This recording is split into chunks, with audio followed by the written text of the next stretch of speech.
Okay. Well, we've all kind of gotten a pre-up before this meeting. We're all enthusiastic. I did call everybody. I'm chairing this meeting in the absence of the chair, Allison, who had some family issues. I want to thank Sarah and all of the staff and Sherry and everybody who has put together the information that was requested as we move forward. So the first thing I would like to get is a motion to adopt the agenda as it was sent out. So moved. Carol? So moved. Oh, You mean I adopt want the to make minute? one adjustment. One adjustment on the agenda? Yeah. Oh, the agenda. No, not the minutes. Sorry. Yes. Okay.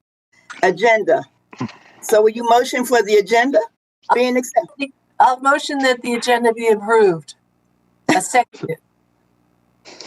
So we have a motion, and I think I heard a second. All in favor for accepting the agenda?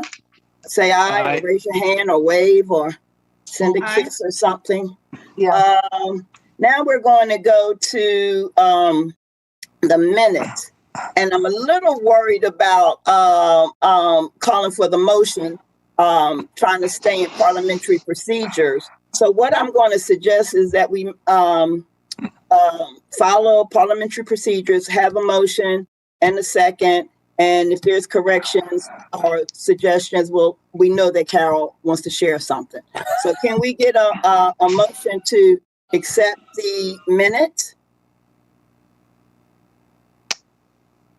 So moved with whatever Carol's about to add, probably. And she will have that chance to do that.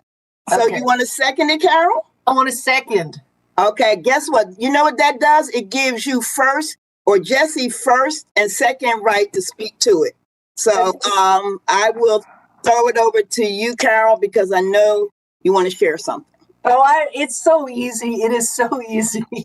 On page 4, it says that Myers pointed out that there are several long-term renters in Athens, and I would just like to put many long-term renters. Okay. Any other points of amendment? I'm happy to accept that amendment to the motion. It's been motioned and seconded that we will accept the minutes with the necessary corrections of changing from several to many. All in favor? Aye. Aye. Okay. Woo, that wasn't too bad, was it? All right, we're going to move it on. And normally when I'm facilitating, I kind of, we have the agenda, but what I'm going to suggest is Blaine or Sarah to kind of walk us through at this point, if that's okay. Blaine? Sure. In general, we've got several things to discuss this afternoon, and of course, we'll see how time dictates. The LEED certification program, the traffic calming, the NTMP, National Neighborhood Traffic Management Program, and then opportunities for the local civil rights legislation. We're going to start with LEED, and as you know, Tuesday night, y'all wanted to come back to committee with that. Commissioner Myers had some suggestions, so let me just tell you several points of intersection, and y'all can decide how you want to deal with it. Obviously, we need to cover, and what was sent out in the packet that Sarah sent out was Andrew redlining Carol's changes into the policy. So thank you for that, Andrew, and thank you, Carol. In that time, y'all, Andrew has had further conversations with Mike Wharton and may have some additional ideas, and Mike's with us today as well. And then, Andrew, I think you also wanted to take the opportunity of perhaps talking about some bigger goals and the timeline with the 100% energy plan horizon. And so, Carol, knowing that, if you want to go ahead and if you want to talk about your specific changes, or do you want to let Andrew talk through some of the things he was seeing as well, because this might get a little bit bigger than where we're starting from. I can speak to it actually because it's pretty brief. And I just looked through what was sent out before with Andrew's edits of what I had submitted. And I'm assuming the suggestions were, you kind of went along with them, Andrew, since I think some of them kind of came from you as well. And I am really good with all of that. I do have a couple of suggestions. In fact, I'm totally good with all of them. I do have suggestions or some thoughts that Commissioner Link brought up that I think could be discussed pretty quickly, and maybe some wording at the very last category that could be clarified with the renewal and the revision, the process for the renewal and revision, but that's really wording mostly. So I don't know how Andrew wants to follow up there. So just to clarify, actually, the three things really that I put in, one had to do is, there were four things, but one was really an added phrase in the introduction that projects should be conceived of and designed with these priorities in mind, which I think was really rather nothing at all. And then an increase in number of charging stations. And actually, I saw that Andrew put that up to 20%, which I am great with.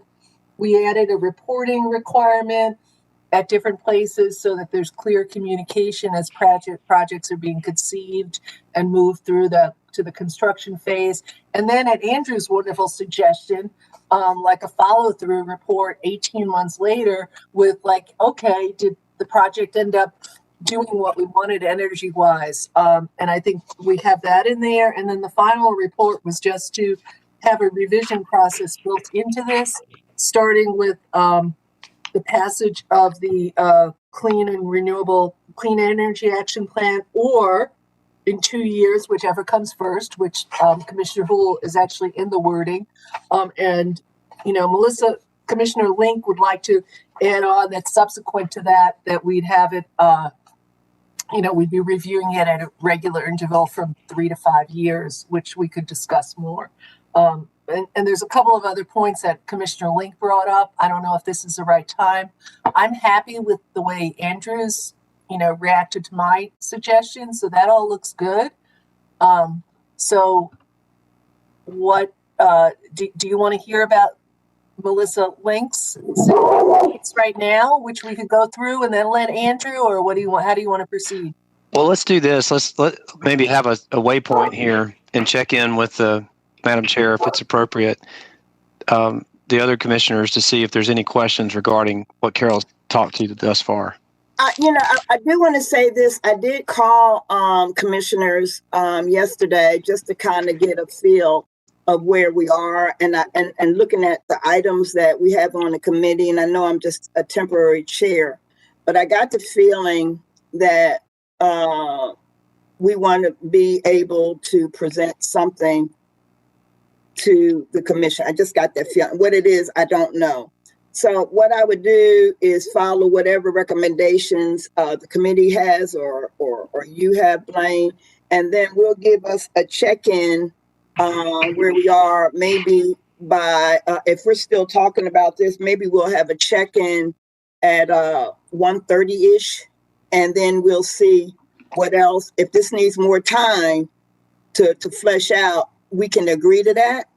And if not, we'll move on. But let's kind of work through this to about 1:30 at 1:35 and check in. Does that sound amenable to everybody? Because I don't want to cut nobody off. That's my intent.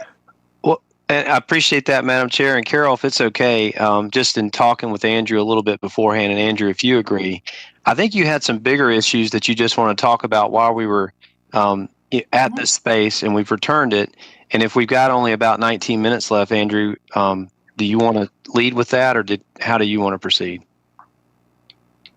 If it's time, yeah. I think what makes sense here is, before we talk about specific policy modifications and words, let's talk about intent.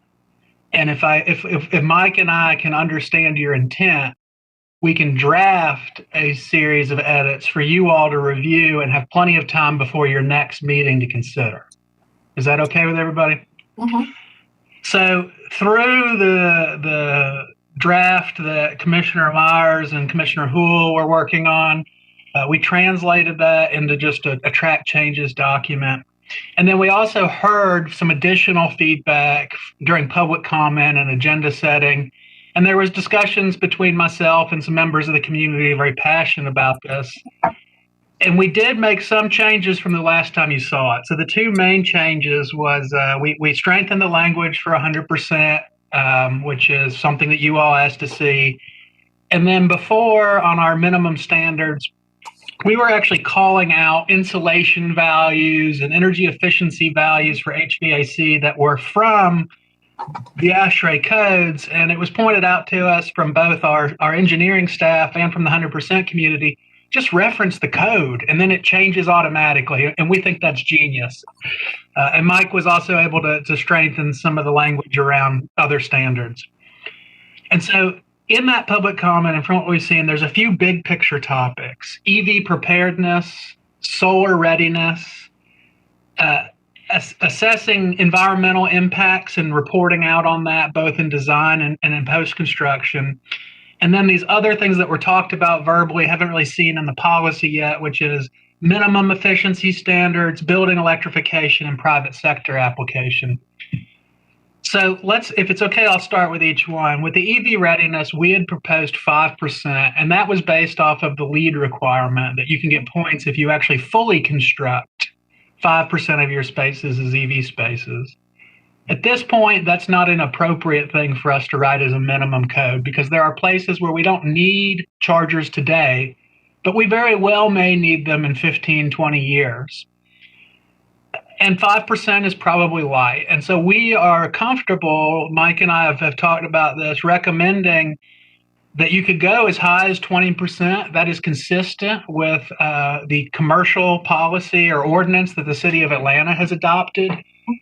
But I would also offer to you that you might want to tier it. So maybe for all projects, it's 10%, but we're getting very precise application to parking spaces. And for big projects, which is going to be a lot of our SPLOST level stuff, it's 20%. But to get that extra gap, you're not bringing it to an individual space. We're just bringing service from the building proximate to the parking lot where you can get a lot of service easily later down the road. Because that's gonna give you what we need from facilities maintenance to make that installation easy, but it's not gonna unnecessarily increase construction cost. So in general, is that something that this body, if you're wanting to move towards 20%, are you okay with that kind of tiered approach? Jesse, go for it. Oh, I'm not the chair, am I? May I speak, Madam Chair? Jesse, go for it. Okay. Yeah, so I love this. I love, all the stuff that y'all incorporated that we had talked about. I guess my take, you asked for kind of a general visioning, is because we're building in the fact that we're going to revisit this in 2 years or less. I'm most interested in what we can get in here today and then move on for a vote, or what we can walk away with some kind of like clear, y'all give us this set of specific revisions before the agenda setting or something. The question specifically about EV stations and the tiering in that way, that makes sense to me enough. I like the idea of us setting a high bar where possible. So I love that the 20% is there. But I think the reasons you articulated for approaching it a bit differently are sound. And while I've got the floor for a second, I'll just suggest that at the end, I'd just like to add a sentence in the J3, the policy management. So that section that was added, to just add, and this policy will be reviewed every 5 years thereafter.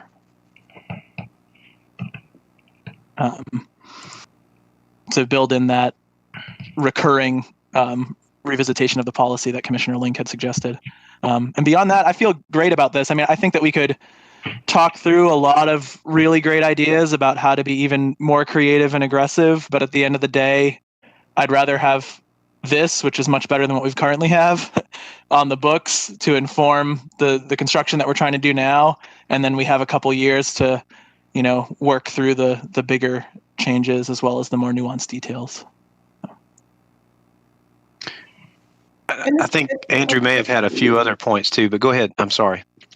Oh, I was just going to echo a lot of that. I think that having banking in opportunities for us to revisit the policy in 5-year cycles while having something stronger on the books now to inform the work that is coming in the immediate future sounds like a really good idea to me. And I'm really pleased with what we've got here. But yeah, sorry, go ahead, Andrew.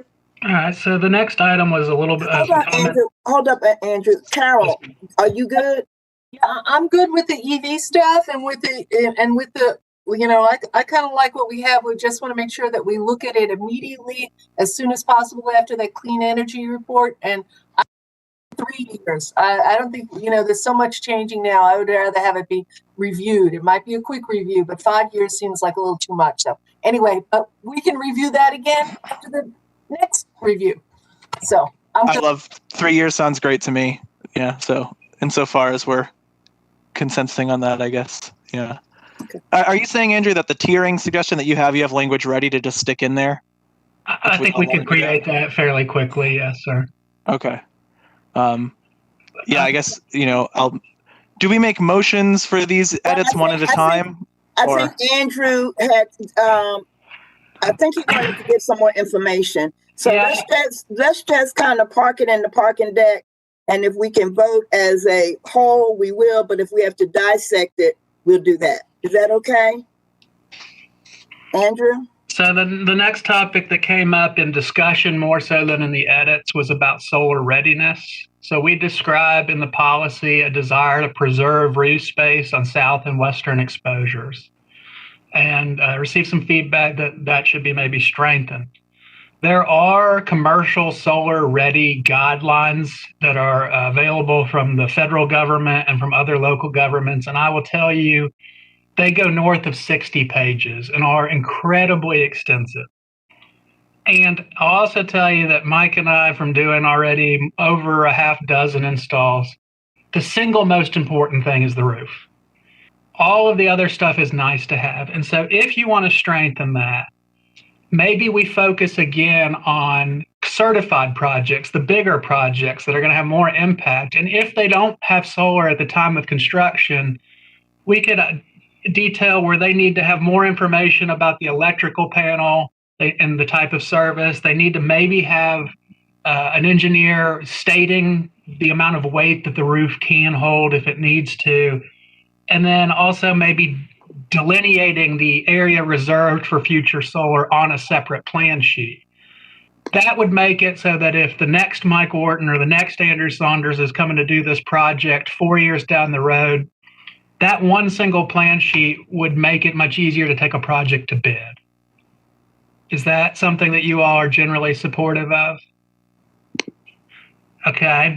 Can I just share one thought? I like that, but I'm just curious, why not also apply it to smaller construction projects as well? Using that similar reference. So when you look at the smaller projects, especially because the policy applies to renovations and new construction, we could have a renovation. I mean, the smaller projects, that's a minimum standard for everywhere. Well, if we're renovating the third floor of City Hall, we may not have a full architecture engineering package done where you're going to be creating these types of plan sheets. And so at that point, we would be engaging with either our staff or a general contractor and saying, reminder, penetrations and obstructions need to be really prioritized for non-south or west-facing roofs.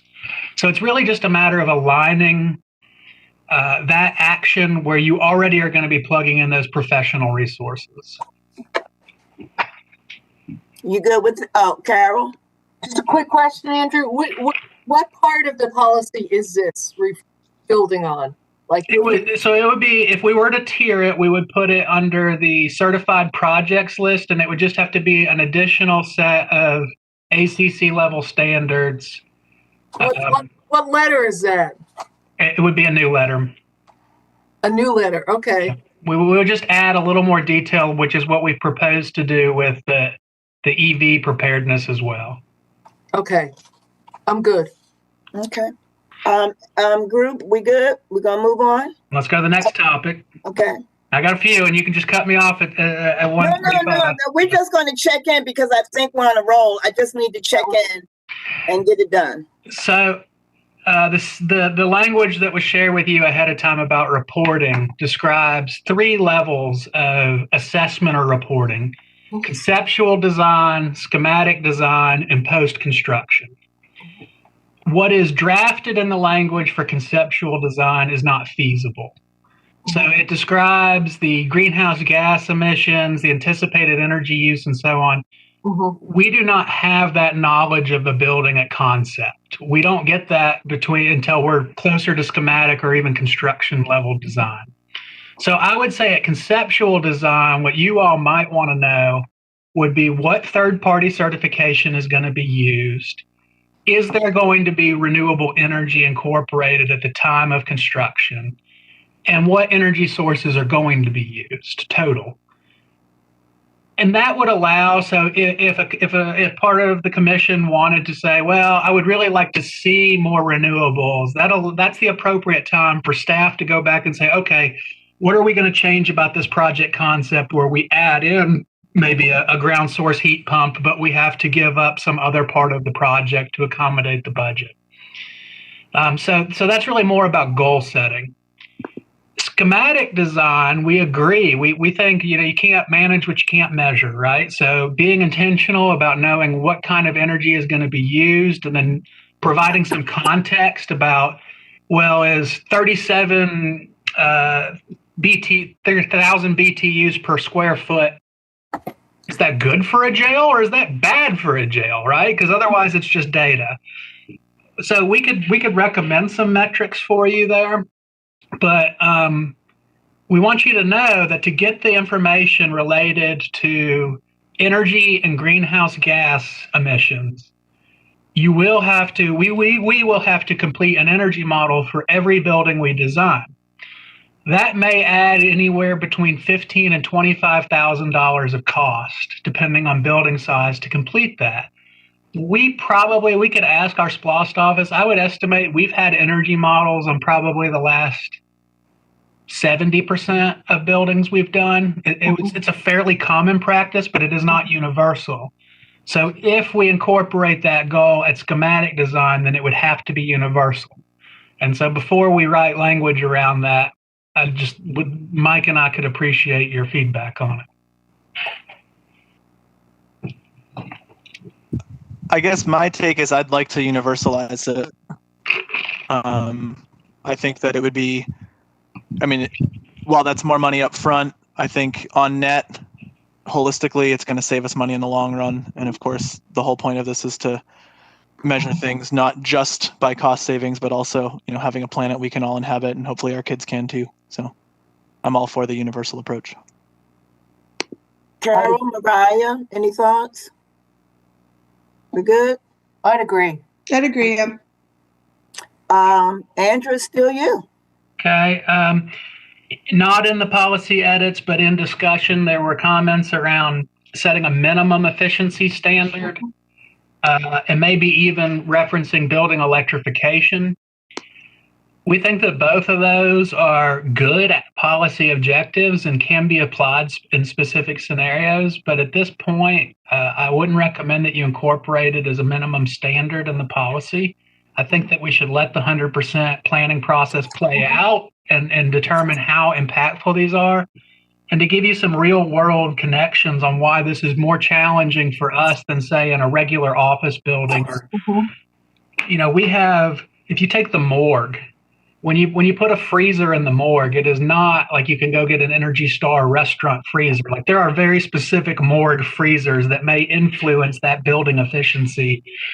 We have similar things with how we dry our safety equipment for firefighters. And we just do really weird stuff that makes it difficult to say this is the absolute minimum standard. And even in the absence of that standard, I believe that the reporting requirement that you are suggesting will help us to know, is this efficient or inefficient for the type? And so I think we would recommend that you let that be informed by the 100% planning process at this time. And same thing for electrification. Carol? Andrew, that's sort of where we were at already. You're just referring publicly to that discussion. We don't have those things included in the draft we're looking at. Correct. I just wanted to be, because it was brought up and it may be brought up again as this comes back up for a future vote.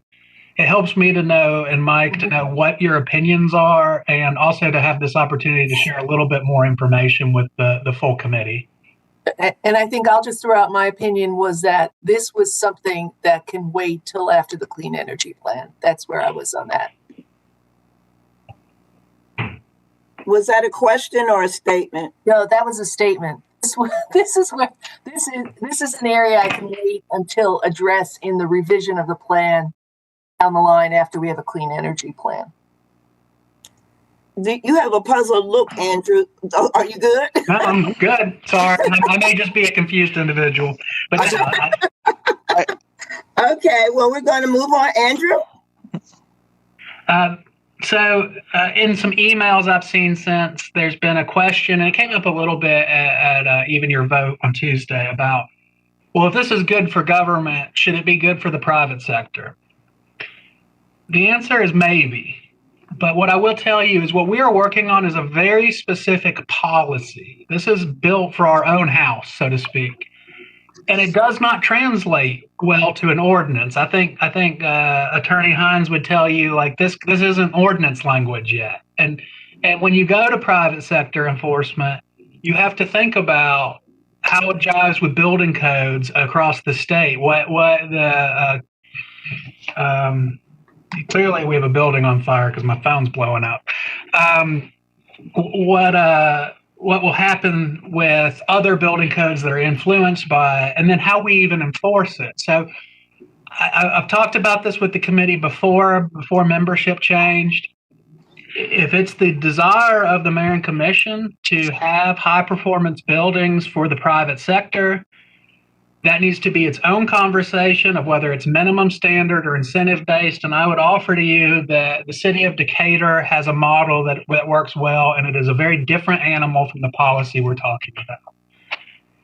So, as someone who I think has been singing that song in the meetings, I hear you loud and clear, and I understand it needs to be a separate policy. And I've been bringing that up as a means of trying to ask for development of that policy to be assigned to a committee, whether it's this one or government operations. So I hear you. And I guess my clarifying question around that is, are there elements of this policy that you think we can use in the meantime as a reference point in negotiations with developers when they're looking for a variance or whatever? Or is this so different that it's not actually useful and we should probably point to Decatur's policy or something instead? What I would offer is, I think we need to hear from you all to what degree you want a variance or a plan development or some other planning action to be a negotiation. So as of recently, we've seen this board approve, not this particular committee, but this body approve items that have strengthened affordable housing or car chargers or things of that nature. Certainly, I know. Certainly, it's popular. It's going to be a long day. There are. I would not say that you should apply this. You should tell, let's say, a housing unit, yeah, we'd love to give you a variance. Just use our policy. That's too complicated. You might find things that are more impactful. But on the flip side, this was part of the edits you all had kind of questioned, which was the previous policy, the one that's in an application today, says it applies to ACC-funded and owned projects. So that was a pretty high standard. And then what we've seen is the mayor and commission have strategically made it apply to other government-esque projects. And that was per vote. So to clarify that, we said funded or owned, and we said, well, it's a government-funded project if slightly more than half of the vertical construction costs are provided by the government. You would see that with libraries, with Classic Center, things of that nature. That doesn't. There's nothing that would prevent this body from extending those negotiations elsewhere on, let's say, if there was 20% or whatever. I mean, y'all are policymakers, you can set it. I would just offer that if you're inclined to include that, it would be good to speak with Mike Wharton in the Sustainability Office ahead of time so that he can help. Well, let me just, as is our practice, the mayor assigns a charge to the committee, and these are usually have far-reaching policy implications. So I think we would be departing from what the mayor, and not to say that we shouldn't talk about it, but I think the mayor, y'all should ask him to assign it back to committee to talk about expanding this into the private sector, because obviously there are a lot of things to think about there.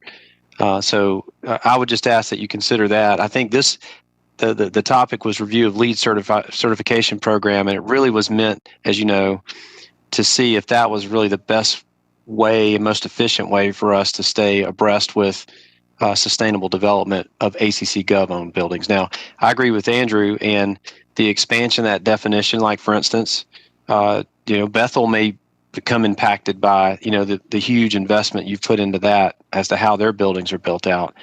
We would need to suss that out a little bit more. Can I make? I'm sorry.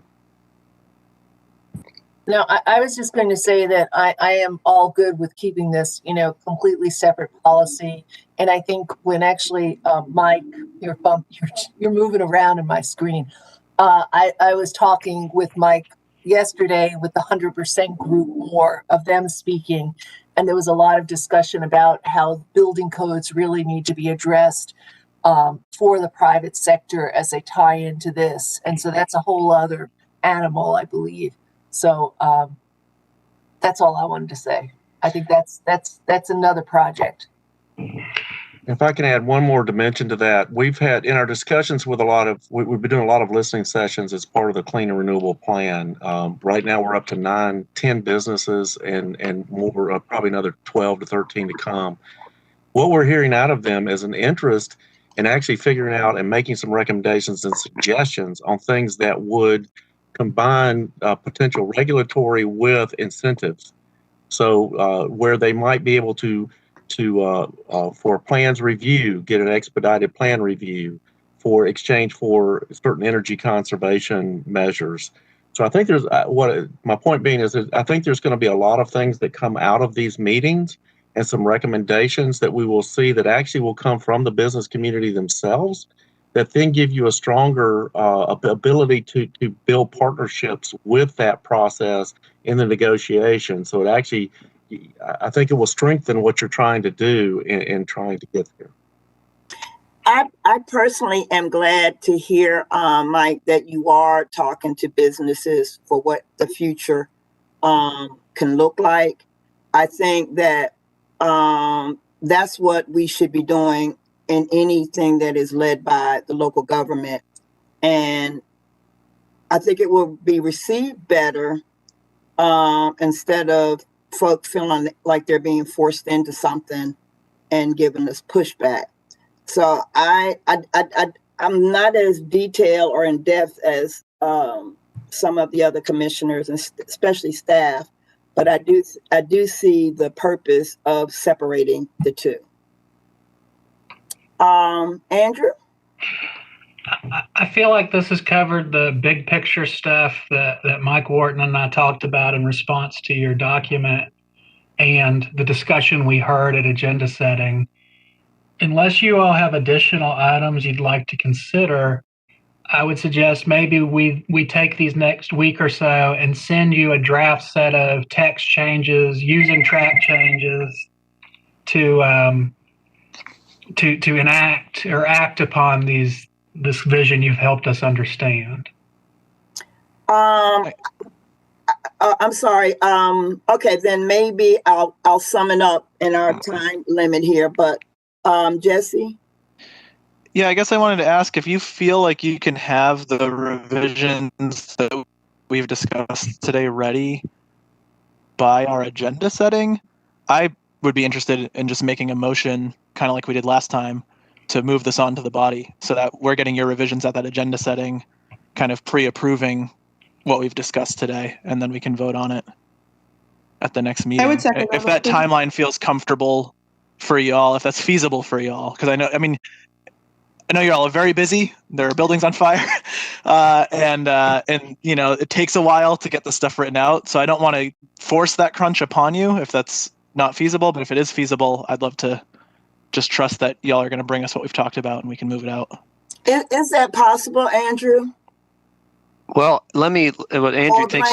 Blaine. I'm sorry. No. Well, I'm just asking from a procedural standpoint, and Andrew, I don't know how much work's involved in what you're being asked to do. So please let us know. I think if we were to do that, then we would want at least a recommendation approved by this body that says we were directing staff to do X, X, X, and X. And I hear y'all saying you'll delegate some of the finer points and details to the to staff. And Commissioner Hull, are you asking that it actually be approved at agenda setting, or? I guess what I'm going for here. What I'm going for here, Andrew has taken, I think, from what it looked like, better notes than I about which things we were like, yes, let's do that, yes, let's do that. So I can word that as a motion to get into those specifics if that's helpful.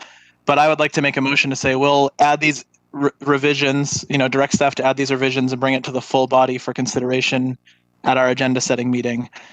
I guess what I don't want to do is end up sending it for a vote at the April general meeting, that first Tuesday. Yeah. Does that make sense? And I'm gonna you're gonna you second, because I wanted to ask Andrew a question, but it's been motion and second question. And my question is this, Andrew. Again, I'm not as detailed or knowledgeable of this. You have the bullet points of what Commissioner Hull is asking for to be included. Because I was trying to take notes, but you lost me after number 2.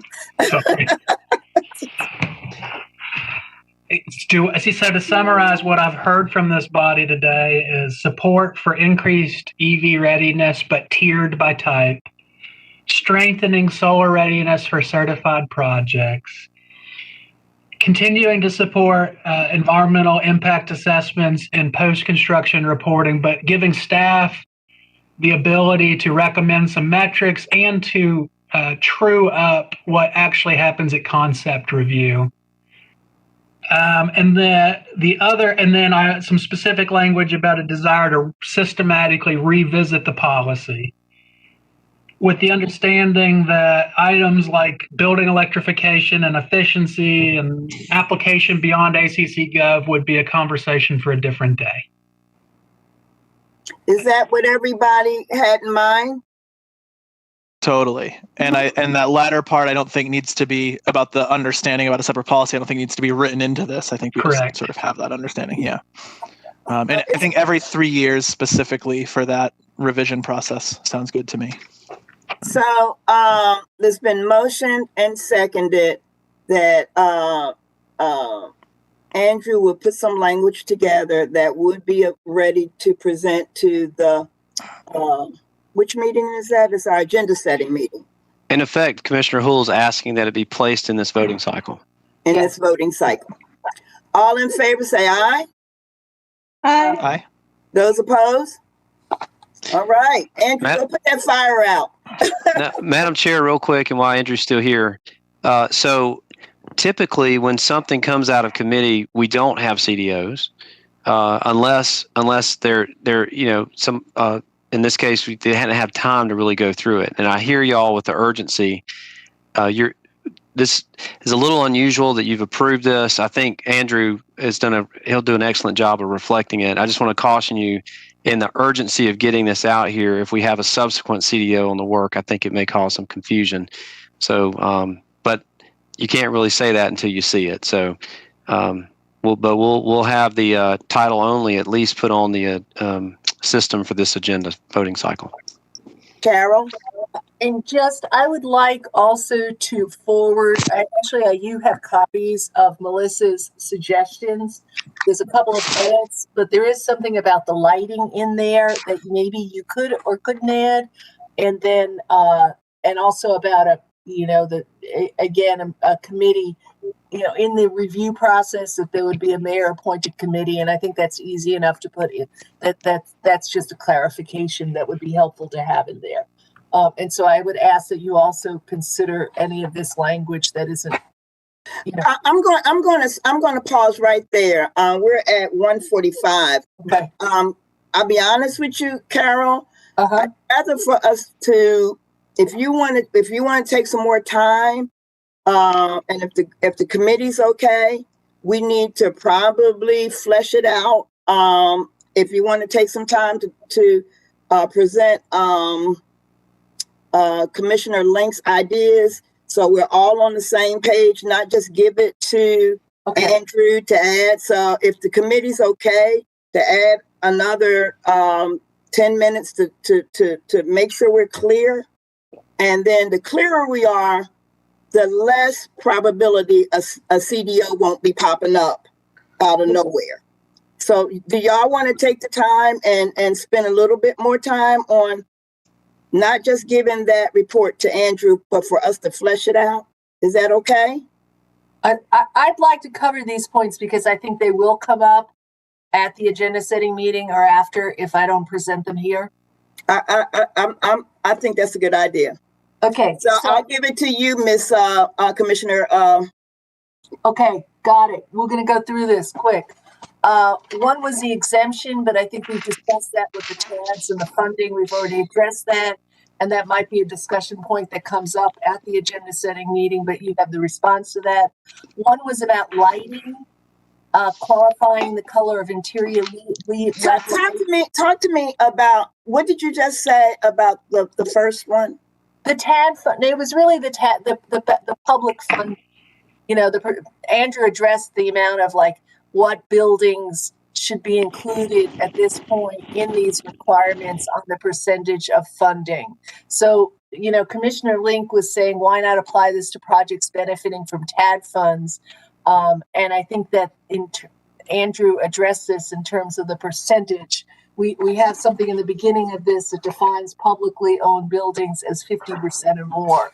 And I think he can address that as well in the way that he's responded to us. The second one was about qualifying standards of the color of interior LED bulbs, warm white versus cool white, depending on the activity, and whether or not that can be addressed in there as not. I just want you to, I don't know if that's something that could be addressed. It's something that will come up in this. And you got to give Andrew a time to respond, I think, Carol. Okay, I was stopping there. Okay. Is the lighting an issue, Andrew? So the evidence is the outdoor lighting color matters more from an environmental perspective because it affects wildlife and then also our circadian rhythms. Indoor lighting, you see there is some evidence that you need to avoid the cooler light colors. 5,000 Kelvin and higher is generally viewed as pretty harsh. And I'll tell you that the majority of our buildings, even from our own lighting work, we started with some pretty blue light and we got feedback very quickly of hey, kind of intense. Can we get down more in the 3,500 color range? So it's a practice that's already occurring to some level, and I hate to standardize it because the minute we do, we're going to have a classroom or a laboratory or a security location where that lighting is no longer appropriate, and now we've got to square that up. So I don't know that it needs to be addressed by the policy, quite frankly. Okay. I'm Jesse. I mean, would having a loose reference in there, again, knowing we're going to revisit in 2 years, that just sort of says the sustainability department will be consulted or something? We just say where possible, interior lighting should be, and we can give a range. Okay. And then that, I feel like that would give our design staff the authority to say, well, it's not possible or it's not appropriate to have that lighting in this very specific instance. Mm-hmm. Okay. Yeah, that could be doable. There's a missing hyphen in item item 6 in 7-day programmable, but I just want to make sure you get that because it's going to come up again. Under F, Item 2, sustainable sites regarding bike parking. She says, I believe these bike rack requirements should be increased for projects in the downtown core and entertainment recreational facilities that host large gatherings with some regularity, in walkable, bikeable areas and on corridor streets that are designed for future bike infrastructure in the Athens in Motion plan. So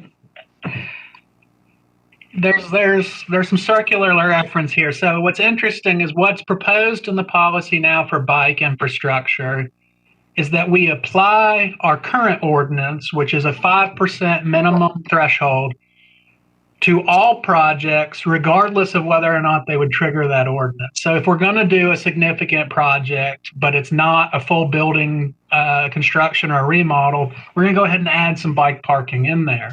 Mm-hmm.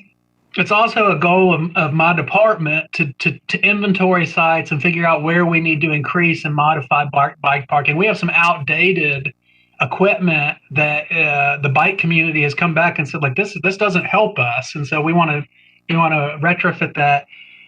And it's a minimum standard. So you are already seeing places in parks and along greenways and even on the streetscape projects where we're exceeding the ordinance.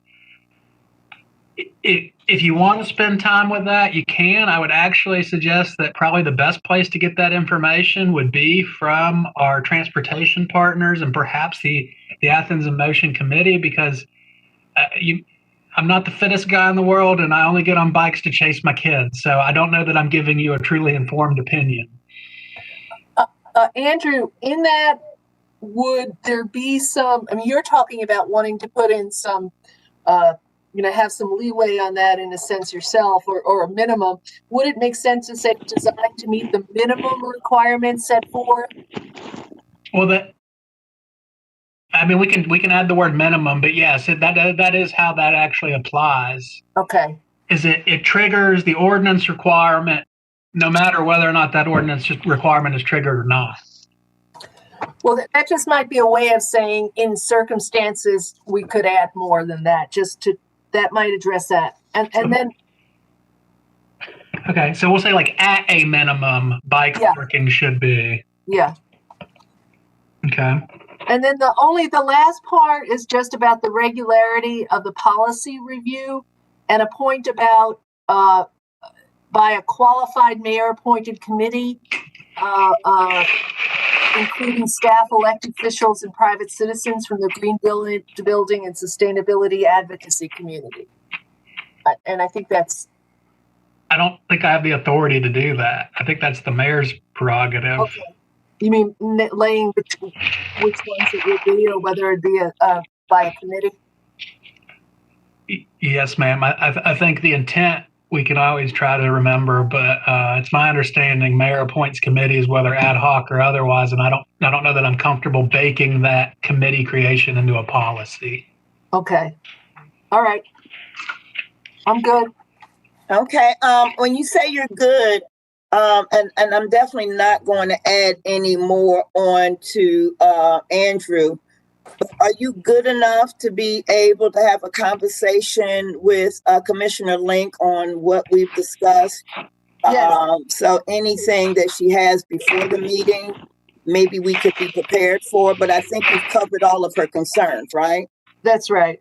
So can I ask you to just follow up with her, and that will probably move some of the glitches at the agenda setting meeting. Is that okay? I will definitely do that. Okay. All right. I don't know if, God, now I'm all confused. Do we need to take a motion for what we've just added? Okay. Can I get a motion? Jesse, you want to make the motion? Sure. Ready for it. All right. Motion to send this policy before the full body on the upcoming agenda cycle, expecting revisions from staff as discussed today. Is that a sufficient? Is that a sufficient motion, guys? Let me offer this. Y'all did a very good job of a specific motion before. Okay. So we've got some good specificity there. Now, these latest things that Commissioner Myers has offered from Commissioner Link, can we isolate those and capture those And Andrew, you might repeat back what you've heard. That might be the easiest way. And then if y'all would approve those further amendments to the policy, then we've got very specific things that we can anchor back on. Sure Sounds thing. good. Andrew, could you recap for us, please? So in response to the additional items we discussed, I will fix the typo with 7-day. Mike and I will craft some language around a where possible goal for lighting color, and that'll be part of our minimum standards. And Mike and I will strengthen the bike language to say at a minimum, and then I'm thinking we would also add some language that lists the types of scenarios where minimums would be considered to be exceeded. Parks, corridors, the types of things she mentioned. And that's on top of your previous motion. Okay, can we get a motion to accept the additional recommendations that Andrew just read? So moved. Somebody second it? Yeah. Second. All in favor, let's say aye. Aye. Aye. Those opposed? Aye. Thank you. We got clear directions and great input. Thank you guys. Okay, Manager Williams, it is about 1:53-ish. We're going to keep moving and we'll check back in maybe at 1:15. Okay, sounds good. Well, the next topic is the traffic calming neighborhood traffic management. And I know that there were some questions of both Transportation Public Works Director Steve Decker and Attorney Sherry Hines. And so, Steve and Sherry, how would y'all like to proceed with, some of the feedback that you were asked to give and need from the commission? I would like, if you don't mind, Sherry, to talk about the research and study that she did, please. Sure, and I'm certainly happy to do that. I did send it as a confidential memo, so I do like to, because it was legal advice, so I do like to honor that. And I'm happy to discuss anything that the LRC members would like me to discuss about that memo, though. I mean, I think a lot of it is not terribly surprising information, given what we know about tenants' rights. So, yeah, absolutely, Commissioner. Yeah, so I mean the memo you're referring to the one about tenant inclusion in this policy, right? Mm-hmm. I guess one thing that stuck out to me is a good chunk of this seemed to apply to scenarios that would matter for a tenant neighborhood or a homeowner neighborhood. You know, the idea that, for example, emergency vehicles may struggle to have access. So that didn't strike me as a reason to not include tenants specifically. Is there any reason why that would specifically make a difference in a rental neighborhood versus a homeowner neighborhood? I think the concern is that a renter always has the ability to move. So if they don't like the addition of something, they can't. The owner only can sell the property. I guess, are you talking about just like an apartment complex? Is that what your point is? Yeah, I'm referring to, there's a section here that kind of elaborated on the way that traffic calming measures can inhibit emergency response times. Mm-hmm. And I mean, that seems to me like a reason to consider whether to have traffic calming regardless. It doesn't really matter whether it's in a rental neighborhood or a homeowner neighborhood. So I guess I'm curious why that would be an argument specifically for rental neighborhoods only. Does that make sense? If I could add to that, Sherry. Sure. Anytime we do this and we go into the neighborhood and we speak with folks, there is a major concern on the type of traffic calming is done, because I got to give you a little history, because back in the 80s, I came up with the speed tables we used. I was part of one of the engineers. There's two of us that designed these. We spent 2 years with fire department, ambulances, police departments to see how this would affect. And it does have an effect. And as a matter of fact, when we design these on the roadway, we have to put them in a certain way to allow them to operate in there safely. And so a lot of homeowners we've had talk with us at some of our meetings, and I did this for 11 years here. Every meeting I went to, there was discussion that they were concerned about this because somebody in the family may need emergency. Somebody has an illness that maybe they need an emergency and they don't want to slow down. And I respect that, because I have older sister and brother-in-law the same thing. So that is why this language come out. And it's not just us. This is a nationwide thing. The United States is covered with traffic calming today. Everybody is being consistent with this. And that's why we go to the homeowners. They own the property. And that's the reason we went that way. So I'll try to speak to your question. Oh, sorry. Did I cut you off? Sorry. So I'll try to speak to your question, and I please tell me if I'm not understanding it correctly. I think you're absolutely right that tenants are going to have just as much interest in this in terms of how it affects them as the owners will. The problem is they don't have a property right interest in it, and therefore they don't have any legal interest that can be affected by that, by which they could bring suit. Does that make sense? Is that answering your question? That makes me think of something. Oh, sorry, Jesse. Go ahead. Yeah. So if there was a scenario in which a homeowner desired traffic calming and the tenant did not, but they had these health concerns, I have a acute or chronic health condition, which would so that EMS response times are really important to, my quality of life on the street. Would they then have recourse to sue if the tenant, if these were installed and that would negatively impact their health potentially? My best guess is no. There's a lot of things in premises liability law, and I will fully say I don't, that is not my area of expertise. So maybe there is some lawyer out there who's ready to take that case. But my guess is that that's not something that's like a vested right of the tenant. Like a tenant absolutely might have a claim if a landlord isn't properly maintaining or making sure the house is safe. The fact that this is entered and then it slows down a vehicle, I don't know that the tenant's going to have a right to make any kind of claim against the owner of the property who agreed to have that installed. Now, if we didn't maintain the speed hump properly and it caused a wreck, maybe there's some liability there. But I know that's not what you're talking about. So I guess what I would say is that's fairly tenuous. I would instead point to the concerns of the memo about, is there an argument that this affects property values? And if that's the case, then does that give a potential property owner a potential right of action against the government? Yeah. And I guess I asked my question because that being possibly true, there are scenarios in which this impacts tenants in a way it does not impact property owners to the level of like health and safety, or not just safety, but like health with regards to EMS response times, which is part of my reason why thinking of a way to be maximally inclusive in this policy for tenants is really important to me, because they are really big. I appreciated that your memo illuminated an additional degree to which they are impacted by these decisions and should have a say if possible.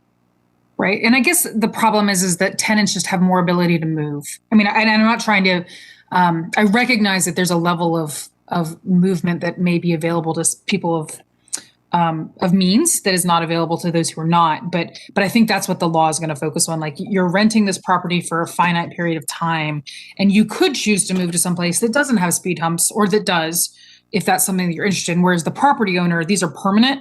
And so there's no ability for the property owner to do really one thing or the other, unless, that I know there's ways to remove them. But again, that's a significant expense and process. Mm-hmm. And Sherry, you did put in this memo that there may be other circumstances. For example, if the renter would speak to their landlord and get the authority from the landlord, their owner, property owner, to vote, that's a whole different ballgame. Then the renters have the ability to vote because they have a document from the landlord saying, I'm authorized to do this. Is that something that would be doable? Yeah, I think as long as, we'd have to make sure it was clear. But yeah, if the owner is willing to let this person act as their agent, then that's perfectly fine. But it needs to be someone who has the legal right to make a decision about the property, is my concern. Carol? Yeah, Sherry, in terms of this, the analysis that you did here, in terms of the effect that you were just referring to, the potential effect of speed, management devices on property values and such, The references are all to professional journals here. Have there been legal cases where that's been enacted and where people, counties and towns have had to pay fines or whatever we would have to do? Yeah, that's a great question. So in researching this, I focused on the Georgia, the 11th Circuit, and the United States Supreme Court because that's our binding legal authority. I only found one case where anything was litigated directly related to speed, traffic. I think the word there was control devices, and Steve has been helping me educate me about traffic control versus traffic calming. And fully, just to be candid about that case, not that it's terribly relevant, it was a situation in which a person had an accident going around like a curve. And the problem was that there had been really heavy rains for 2 months, had washed out part of the road. The road collapsed, I guess, while she was driving and was injured. And she said, basically the county was responsible because they didn't put proper signage warning the individual about this potentially dangerous road. And the court said, no, they have broad discretion how they implement these things per state statute because, counties have limited resources and they have to try to assess the risk. There may have been a riskier area, more dangerous area. So that is a really different concept, but it is the only case I could find that was even remotely on point.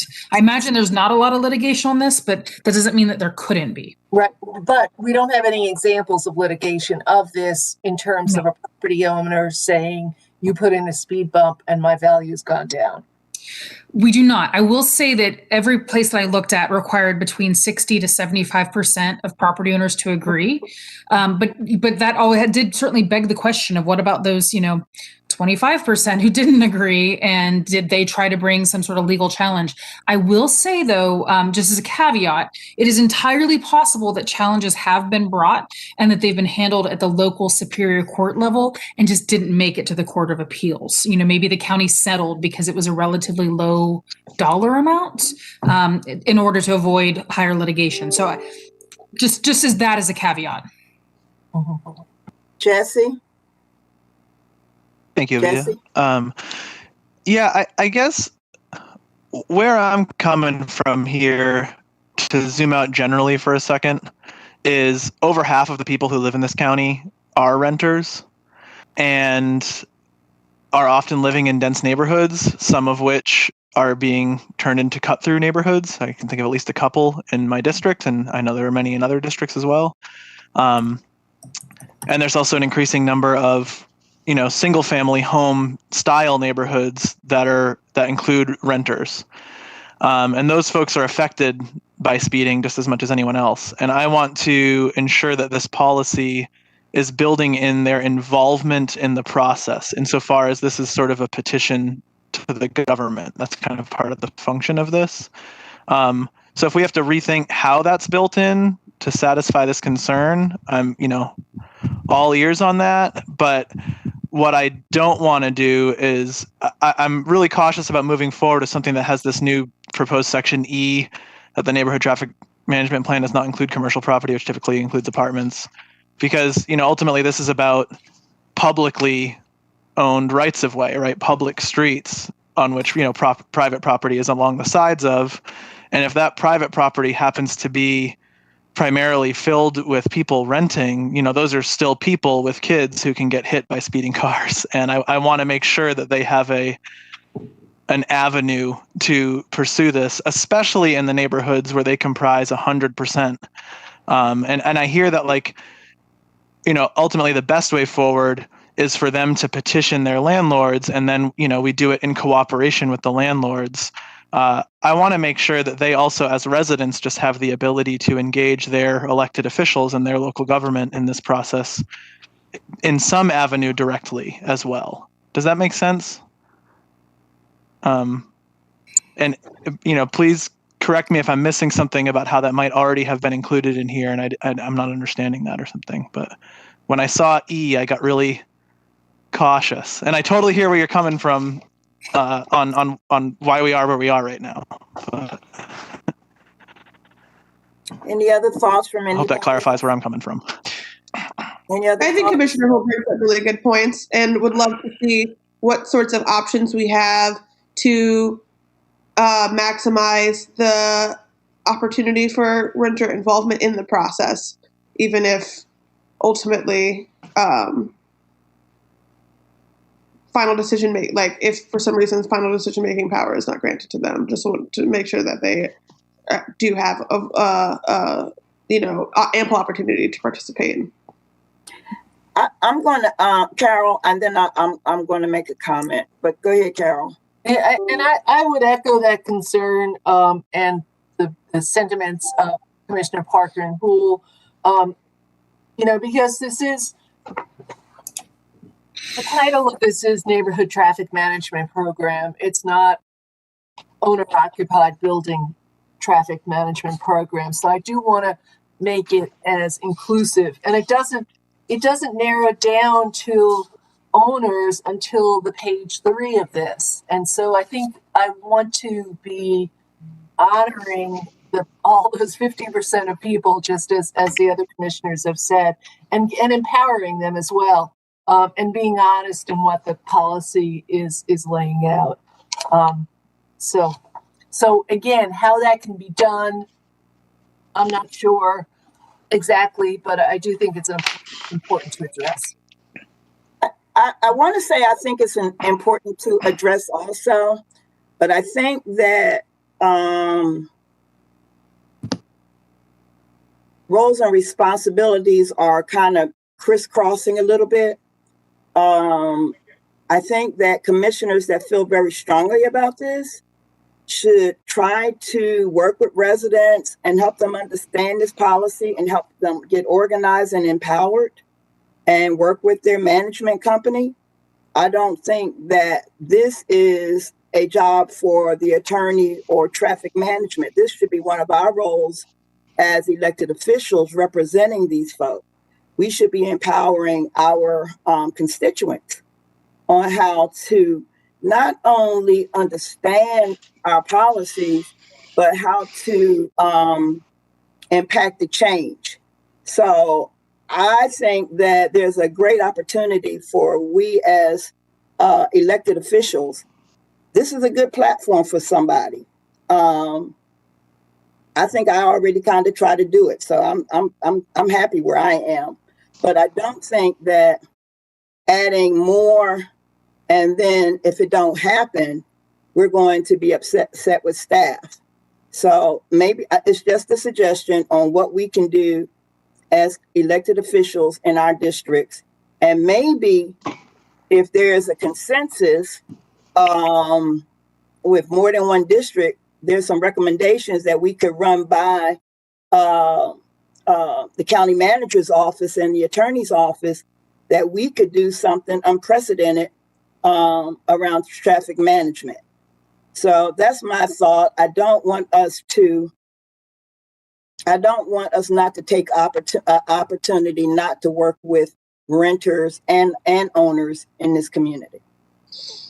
I would say that I think it is better for us to have as transparent and inclusive a policy on the books as possible that is empowering to renters, rather than having it fall upon, I'm trying to think of a better way to say this, but like the quality of engagement someone gets from their commissioners. That's really good advice to all of us sitting here, but not everyone on the commission is here to hear that, nor, can we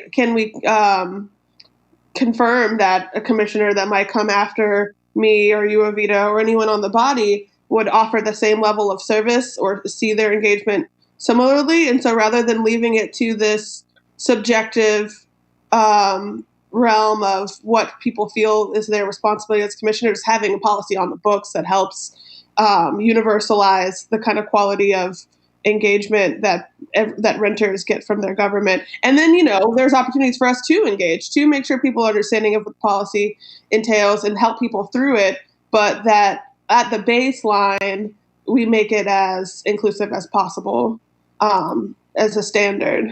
Well, I thought that was what has been done. Maybe I'm missing something. I thought the fact that renters could be designated by the owner. I thought that people who live in apartment complexes can be educated. And so I thought we do have a semblance of a policy that pertains to renters. It may not be what we all want, but for the liability that Sherry has expressed, it is a start.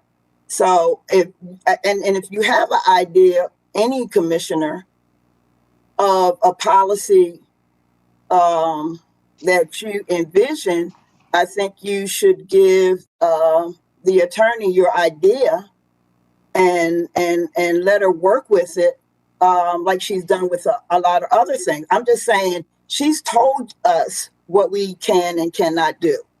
So if you still want to pursue it, give her something to work with. So That's all I meant. That's all I meant. My question then is the direction to staff to bring forward policy revisions that are maximally inclusive to tenants with regards to involvement in the process? Do you need more direction from us in terms of what that could look like? Or do you feel comfortable bringing us some ideas? Sherry? Thank you. So, I'm sorry. No, you're fine. If I could chime in really quickly about a different thing, because I realized I left this out of the memo, but Stephen Bailey has just been helping me understand a little bit of the historical context that may be important to this when we think about developing a policy that will be important in the long run. And so when I was doing my research looking at other counties, I found that a lot of them required approval of homeowners because they require the homeowners to pay a portion of it. So for instance, it would be maybe tacked onto their property tax bill, and it may be a relatively small amount shared between a number of owners, but nevertheless, that was part of the reason they had to consent, because there was a financial cost to them. In talking to Steve, I understood that wasn't really, we're not having to require people to pay for them right now, typically. And I think Stephen just let me know that SPLOST 2011 has been a huge impact on that. However, this policy is based on us having that capital funding. And there's a good chance, as I understand from Stephen, and he, and I'm sure Steve can speak more aptly to this, that, we run out of funds after about 12 of these projects. So it may be a situation where we do need a policy where homeowners may be obligated to pay maybe after those 12 or so are done. And if that's the case, I think that also raises some concerns that are different for owners versus renters. I think I saw Steve and then Jesse and then Carol. Did I see you, Steve? No, I'm listening. All right, Jesse and then Carol. Thanks. I guess my first general thought is, among the ways we can empower residents is to codify their empowerment in the policies that we pass. And so that's what I'm looking to do here. So when we're out engaging with constituents, we can point to the policy we wrote and say, here is the way that you get to be involved. Especially as we're running up on the end of this meeting, I'd be happy to share some specific language edits between now and the next meeting. But a couple examples of things that sort of stick out to me is under section 4C, definitions, renters. It says renters may obtain written authority from the homeowner to participate in the neighborhood meeting. That makes it seem as if a renter's ability to participate in this process at all is conditional on permission of their landlord. And I think we should be inviting renters to participate in the dialogue as part of the community without requiring permission to do so. Another example of that would, just again under section, we're now in D, neighborhood meetings 3, and then the renters with authority from homeowners, just like what they present. Maybe an alternative way of that is when we're taking attendance at a meeting, we just have people, when they write down their name, check the box of whether they're an absentee homeowner, owner-occupied homeowner, or renter. And then, generally speaking, I guess with the funding mechanism, we have another T-SPLOST coming up, and we discussed, I think, in the last meeting, we kind of alluded to that's an opportunity for us to maybe have some more capital funds on hand for projects like this. And so again, if there's a way that we kind of need to rethink this policy on a more meta level, where there's kind of the avenue that owners can just go on their own when they're contributing to the funding, and that has a more obvious, like in those scenarios, it needs to be the people who own the property that are giving permission. But then when we're leveraging public money, which is of course contributed by the tax made, especially sales tax, everyone's contributing, and over 50% of that everyone is renters. that public money, when it's being leveraged, can be leveraged by the residents, more broadly speaking, whether they're renters or homeowners. So if that's like a clear enough set of guidelines of where I'm looking to go with this, I'll leave it at that, and then I'm happy to share either more specifics in this meeting or in an email after, if y'all would like. I would suggest, I didn't take good notes when you were speaking, but it did sound like something that is doable and definitely gives direction to staff. Is it possible, Jesse, for you to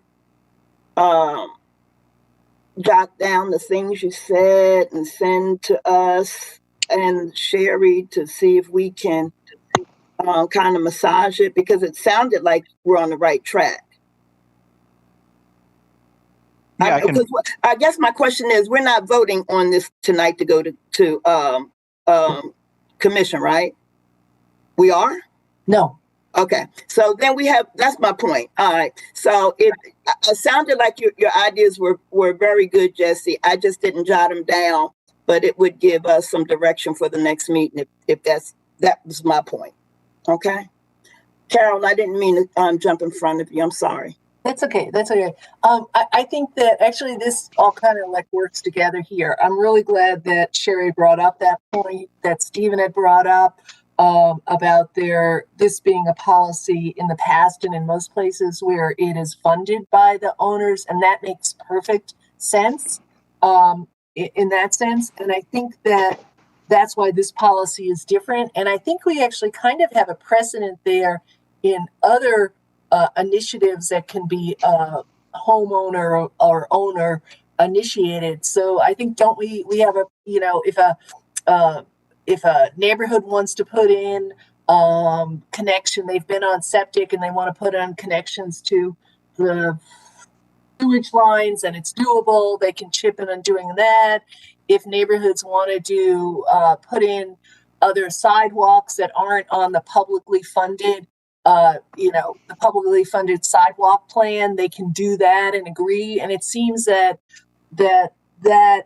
idea of putting in speed bumps or whatever calming devices, in a neighborhood that a neighborhood's playing it fall into that category. And let me just clarify a point, something. All the speed bumps that exist in town, most of them were neighborhood funded. Is that true? No. Okay. They were through this program.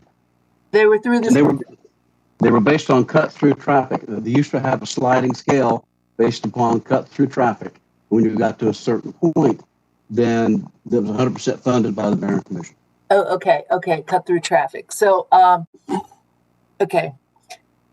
And we'll come back to that later. But so I think there can be a difference in these two policies here. I'm just wondering about it. I mean, I was just over in Green Acres, and there's like a lot of speed bumps, but there's like not speed bumps in my neighborhood. And I'm like, gosh, were these all funded publicly on these things? This is not like a cut through from one major street to another. So I'm a little bit confused about the funding. So if there's any background information on that, on like how many were funded by which ones were funded by neighborhoods, that would help better inform me as going forth here. But I think we do have that difference between the policies that are meant for owners to chip in through their taxes or whatever to building it versus publicly funded, and I think that's an important distinction. Well, while we're there, Steve and Tim, I remember it was only a few years ago that either LRC or GOC added that provision where neighborhoods could pay. Before that option was not there. This is only about 3 or 4 years old. I know, Steve, you had a brief retirement, and we're glad you're back. Tim, having been here continuous, I don't recall that we've actually had our first neighborhood-funded NTMP improvement yet. Is that your recollection? That's correct, Blaine. So, Carol, I'm just saying because you were asking the question you'd like to know. In this case, I think it's a pretty quick answer because I don't think we've had one quite yet. In the 11 years that I was traffic engineer, we didn't have any either. So. Okay, I misunderstood then. I'm going to recognize Jesse. Thanks, Avita. Yeah, I guess I also, to rewind a bit, I know that kind of when this came before us a couple months ago for the first time, you all had already been working on this before, and the reasons for why this NTMP is before us were largely to address those issues of what constitutes, the reasoning for being able to consider this in the first place, right? And so I'm glad that it seems like we're all really good on all that stuff, and now we've just kind of entered into this other question that is more about who's involved in that process. And in the interest of not dragging this out forever, I guess I've been trying to think through what the most efficient way to address this concern is without having to revisit the whole policy and rewrite all of it everywhere. And I think that what y'all brought to us today gets us closer. I guess my if I could distill my thoughts to two things that I might add, one is to just reword some of the bits about how people can participate.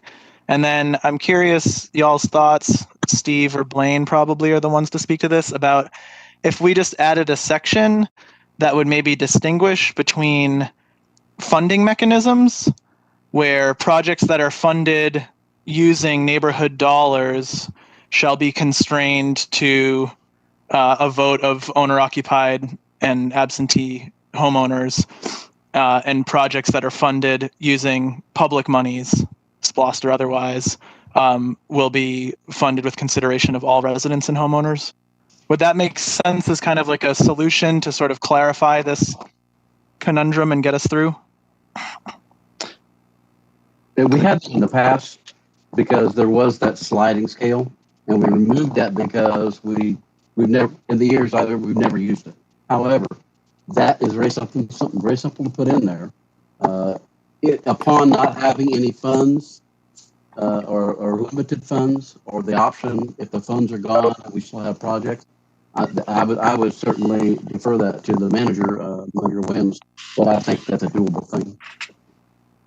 I'm going to hold on for 1 minute, Sherry. I think that Steve kind of opened the door to Manager Blaine with his last comment. So I'm going to ask if you have any comments to Steve's comments, and then we'll go on over to Sherry. Thanks, Madam Chair. Excuse me for y'all calling y'all by your first name and the world is looking at us. Steve, I think I heard you say that we had something similar to that in place before and took it out just because it was unused, but certainly can dust that off and represent that to y'all at the next meeting. And I agree with Steve on that. Sounds good. Sorry, just to get clarity, and would that address this legal concern of the funding mechanisms being what would trigger that? Well, and if I can speak to that, Madam Chair, what I wanted to say to your question, Commissioner Hull, is that I don't think it does. Because I thought that we didn't charge anyone at the time that I wrote the memo, I just had seen it in other counties. I didn't consider that when drafting that memo. So I would just say that we still stand on the concerns, the information that I relayed in the memo, but, it's certainly within your authority, as LRC to direct us. So if I can absolutely understand the reasons behind your proposal. And if that's what, the LRC would like us to prepare, then that's what we will do. Carol, did I see your hand up? No? Oh my God. Okay. I need somebody to help me summarize where we are right now. And I will give that to anybody who wants to volunteer because we are now at 2:25. So I think where we are, if I might, is that really this whole conversation and I think Commissioner Hull was right. I think 90% of the y'all have gotten some consensus on in the changes. I will say, Steve, I know there were some additional issues. I think Commissioner Parker and others had talked about some trying to have some equity built into this. And Steve, I think you had talked about having the road safety audit team, if we would just give them some flexibility to look at the conditions and some guidelines. So I think, Commissioner Hull, you're right. I think we've gotten through most of the issues. Today's conversation is centered around renters versus property owners and their engagement. I think where we are is Attorney Hines has been and she's consistent with her concerns. Commissioner Hull has asked, is there another mechanism that we could look at? I would say that, Steve, if we'll send out to the group in advance the older policy, and we'll talk it over with Attorney Hines, and then we'll talk about the relative pros and cons of that at the next meeting, if you agree. That actually, if the other commissioners are fine with that, I think that is a good segue for the next meeting. I don't think that requires a vote, unless somebody wants to fight about it, but I think we're all in agreement. Yes? Okay, we are now at 2:27. I keep thinking I see your hand go up, Carol. But we're at 2:27. I know we had another item on the agenda. I will leave it to the committee if you want to start tackling it. Personally, I would suggest that we just move it to our next agenda. It should be a little shorter since we've moved off the first item today. So we'll have more time to delve into that if that's okay. So with that, I'm going to ask for a motion to adjourn. So moved. Second. All in favor? Thank you for your help and support. Great meeting, guys. Thank you. Commissioner Thorne, I think Commissioner Parker was trying to say something, but was on I'm mute. sorry. I'm trying to click off by. She's still muted. Your audio is not working, Commissioner Parker. We can't hear you. Oh, now she's frozen. That's probably what the problem was. And while we wait, did we vote, or I just heard the second for the adjourn? About adjournment? Mm-hmm. I think you cut me because he told me about Commissioner Parker. So do you want to wait a few? Here she is. And here she isn't. Go for it, Mariah. Sign language. Do some sign language. Or the chat. Yeah, the chat. Do you want to write in the chat? There we go. Do we need to read the chat aloud so the public can see what's said? Need a motion on the chat. Need a motion on the chat. Okay, Mariah's asking, can we have the NDO moved to the top of the next month's agenda? Would that be a question for you? Okay. Yeah. Well, it's going to be a question for Allison, actually, but I would recommend it. Is that okay, Commissioner Parker? Yes. Yeah. All in favor of the meeting be adjourned?